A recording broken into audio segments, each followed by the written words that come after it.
Welcome back to Subversive Preacher. My name is Cameron Miller. Glad you're here for the 8th Sunday of Pentecost, and this is a reflection on the lectionary readings, which include Psalm 139 and a parable on the good seed sowed with the weeds from Matthew chapter 13, verses 24 and following, and then also just a underlying theme from Jane Hirschfield's wonderful poem entitled Ripeness. So, like I did last week, and for many weeks to come probably, we have a parable that may have been spoken by Jesus, but it was delivered by Matthew. The differences between a first century rabbinical parable and a later Greek and Roman influenced allegory, as I talked about last week, are very stark. And in this case, more stark this week than last. But also in Matthew today, we can see the kind of the faint outlines of a religious movement that came to be called Christianity, as well as the apocalyptic lens worn by those first or ancient Christians. Now, I don't want to get too much into the weeds on this text because along with that Jane Hirschfield poem and Psalm 139, we have a succulent fruit to bite into. So the question looms, when are we ripe? When are we ripe? And can we be ripe even in our rottenness? And one voice responds to that question that God is present with us in both our ripeness and our rottenness. No matter if we sail the morning breeze to the outermost parts of the lake or lie down in the ground for a long winter sleep. But I'm getting ahead of myself. So first, Matthew and Jesus. Matthew delivers to us a parable about sabotage that's aimed at the earliest Christian communities. It deals with the question of how something so presumably good, like the church, can have such yucky people in it.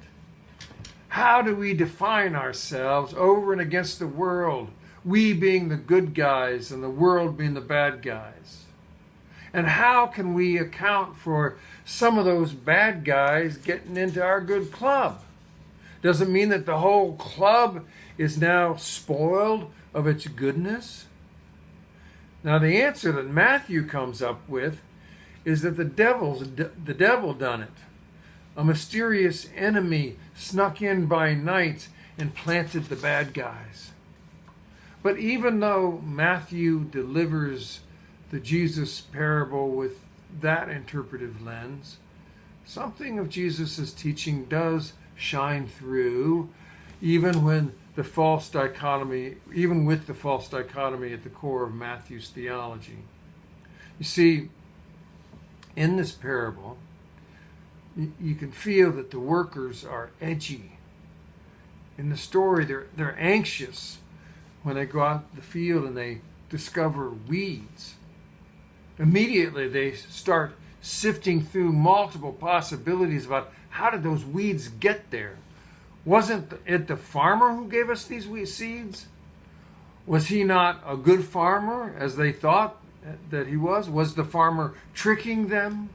Will they be accused of planting bad seed and then pocketing the good seed for themselves? Something's gone terribly wrong, they worry. And the consequences could be violently hazardous for lowly field hands. So should they purify the field now and protect whatever good seeds are left? The field hands, excuse me, the field hands, maybe I've been in the field too long. The field hands are very vulnerable and they're justly scared. They're overcome with hurried, anxious questioning about what happened, what to do, and even some doubt growing about the good intentions of the farmer. The presence of ugliness, the presence of evil, always causes us to be anxious and to question the very goodness we have presumed. In the midst of that kind of anxiety and fear, the farmer practices non-anxious presence. And again, like last week, the farmer practices questionable agricultural technique. He says, don't purify the field. You have no idea what's a weed and what's potential fruit. Leave it alone and let the harvesters deal with it. Now, to me, that has the ring of Jesus in it. Non-anxious presence in the face of concerns about the future, about what might happen, about all the what ifs. In the face of a knee-jerk temptation to separate the good guys from the bad guys, Jesus stands in the midst of them and sits down and eats supper. When confronted with the demand for purity, Jesus refuses to be fearful. So, that was then, this is now. What's in this for us? The obvious answer is that Christianity need not be judged too harshly because of the presence of some yucky people in it. And less dramatically, we need not be anxious in the presence of conflicting needs, nor do we need to smooth out any discomfort that arises when we go through change. But even more specifically, and bringing it kind of to ground zero for us, you and I need to learn to live less anxiously with our own weediness. You and I have character defects.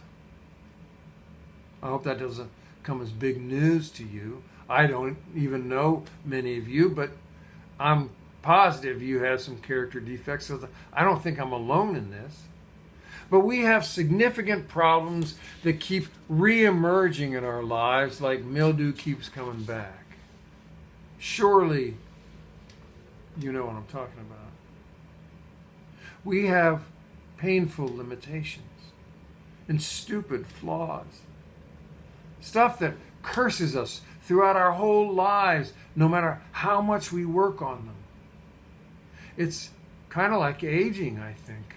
That sooner or later, simply aging overcomes all plastic surgery and anti-aging creams and every attempt to look younger. Jesus whispers to us from out of the gospel in this: don't try to purge yourself.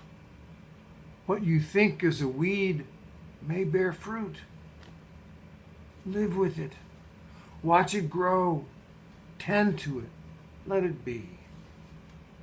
One day, God will wipe away every tear, and then you will know peace. But for now, Jesus says, just let it be.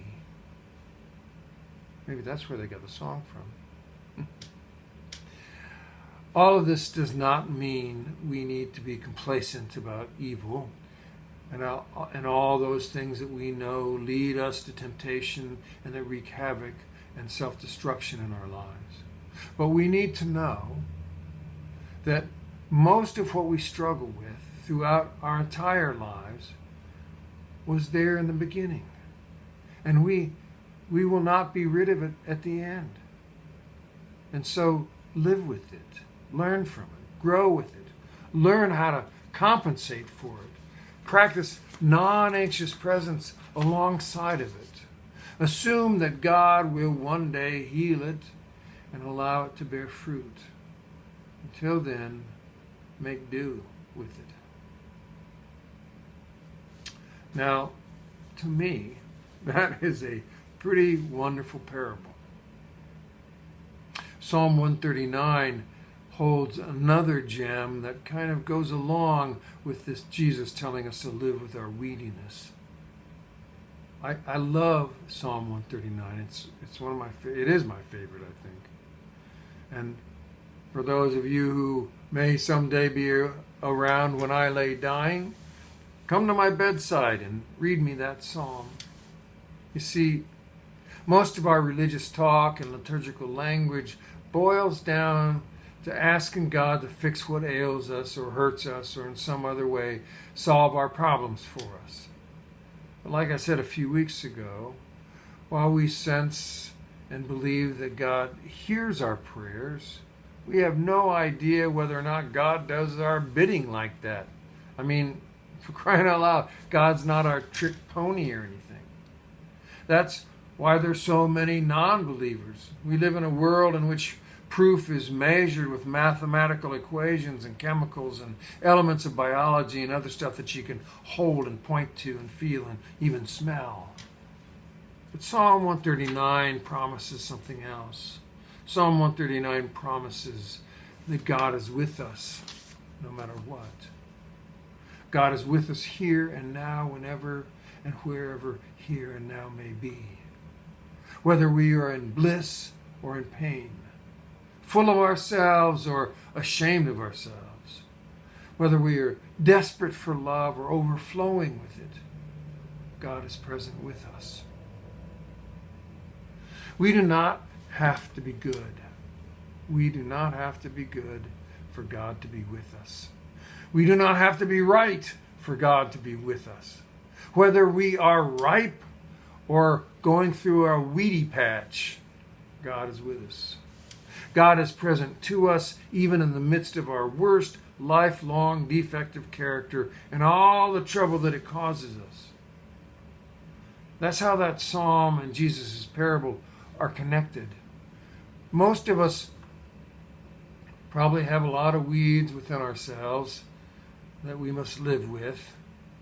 And knowing that God is present even in the midst of them can help us live with ourselves when it gets difficult at times.